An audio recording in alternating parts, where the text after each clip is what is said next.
Atención se son dos que se moven en patinete eléctrico porque a partir de agora están obrigados a incluir eses vehículos no rexistro da DXT e ademais deben contratar un seguro de responsabilidade civil. Mariola.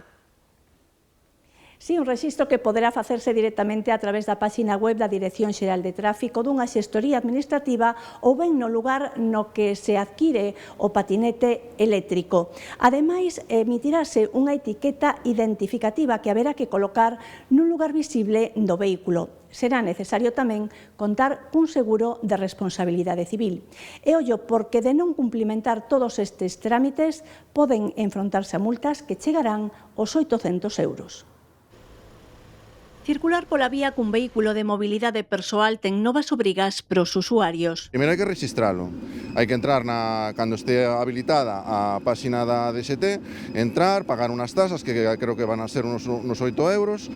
É o que marca a modificación da Lei de Circulación de Vehículos a Motor que o Goberno aproba cun mes de atraso. O usuario obterá de tráfico unha etiqueta identificativa. Irás ou ben, non sei, a correos ou algún outro tipo de establecimiento que nos poda facer unha pegatina, tipo como os dos coches da categoría de emisiones, unha cosa así parecida. Os propietarios dos patinetes terán que contratar un seguro de responsabilidade civil que se fará cargo de indemnizar as vítimas en caso de accidentes. Un vehículo destos, un seguro, en media pode custar 40 euros.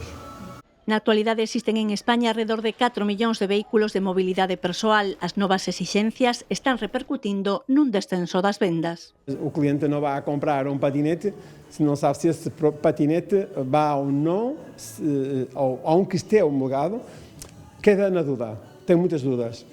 E despois, todos os patinetes que estão para trás, que vamos fazer com eles? Novas obrigas que levan aparelladas sancións no caso de incumprimento. Circular sen seguro suporá unha multa que pode alcanzar os 800 euros.